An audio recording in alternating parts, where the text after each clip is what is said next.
CNY Central. This is Today in Central New York on NBC3. Now in enhanced widescreen. Good morning, everyone. Thank you for joining us for Weekend Today in Central New York on NBC3. I'm Dora Scheidel.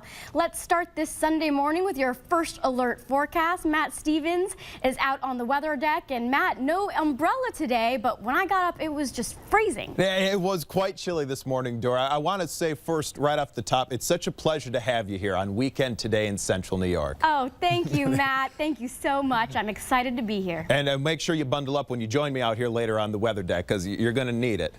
Got my coat, ready to go. All right, I like your preparation. All right, let's talk about what's happening right now. Out here on the weather deck, it is a little on the chilly side. We have temperatures ranging anywhere from the 40s to the 50s, and I can show that to you right now on the triple Doppler radar. As a matter of fact, updated numbers just in. Look at that off the top of the hour. We now even have a few upper 30s in the mix. 38 up in Watertown, 39 down towards Ithaca, 46 in Syracuse, 45 Penn Yan, 43 Rome and Utica, and 45 up in Oswego. And as you can probably imagine, that's plenty cold enough to pop off a little bit of residual lake effect activity off the east end of Lake Ontario. Minor lake showers near Fairhaven, Fulton, just south of Minetto, looking over towards, exiting Mexico, probably a better way of saying it by this time, and down to the south of Redfield, a few sprinkles and light showers in there as well. So satellite and radar picture confirms, still a pretty decent amount of cloud cover around this morning. A few limited breaks in the clouds may ultimately develop. Now, it's not incredibly evident on this particular satellite and radar loop. I understand that. However, down to our southwest, there's a little wave of energy, a little rotation in the atmosphere. It's going to be sneaking up our way pretty quickly today, and by later this afternoon, maybe just enough oomph there to pop off more scattered showers, and that's reflected on the daycast. So early on this morning, isolated showers east of the lake. Those weaken and ultimately taper. A few breaks of sun by midday, so we'll call it variable clouds, and then overall thickening clouds again by later this afternoon. A couple scattered showers redevelop late this afternoon with a high right around the middle 50s. Now, of course, this time of the year, temperatures can be all over the place, not only within a single day for different points of the viewing area, but ultimately on that 7-day. And we got that going on in the 7-day. We'll talk about it coming up, Dora. Thank you, Matt. Syracuse police are looking for 4 men who they say robbed 2 law students in a cemetery last night. According to police, the 2 SU law students were cutting through Oakwood Cemetery near College Place when they were approached by 4 men with a gun. Police say they told the victims to lie on the floor, kicked them, and ran away with their wallets, IDs, car keys, and shoes. The suspects are described as 4 black men between the ages of 16 and 22. Anyone with information is asked to call Syracuse police. And a power outage in Liverpool to report. According to the National Grid website, 107 customers are affected. The power went out around 2:35 this morning and should be restored by 9:45. I have put in a call to National Grid to find out the cause. Still waiting for a call back.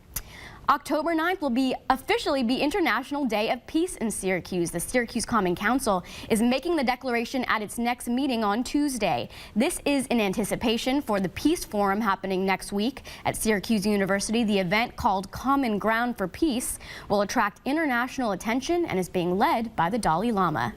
An early freeze left experts to forecast a poor apple crop for this season, but that didn't stop people from coming out to the first day of the Lafayette Apple Festival. Our Tom Eschen has more. There's something for everyone at the Lafayette Apple Festival. Cheese fries. Yeah, what else? The rides. Yeah. How about the apples? Games. Yeah, they're good, especially the apple candy apples. What's your favorite part about coming?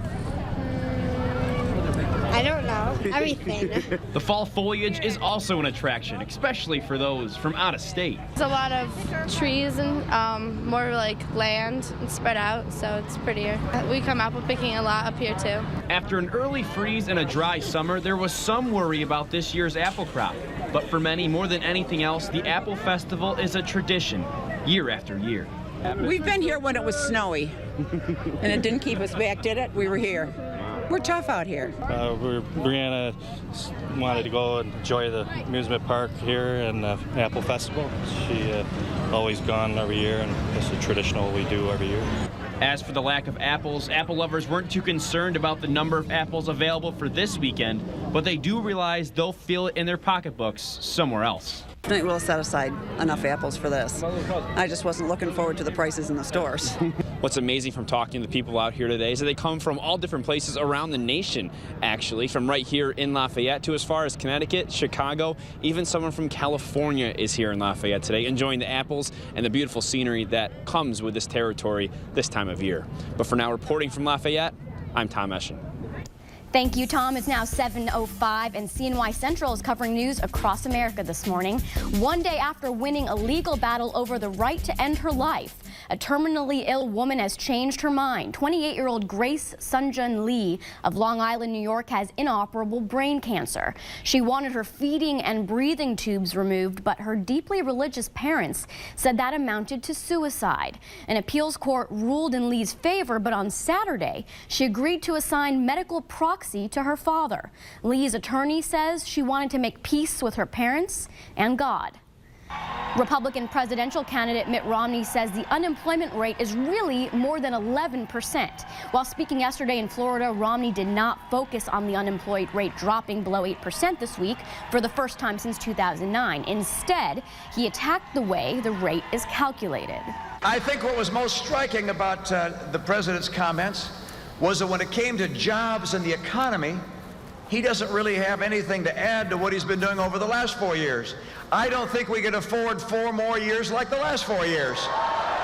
The latest Rasmussen poll on Friday gave Romney a 2-point lead in Florida over President Obama, 49-47.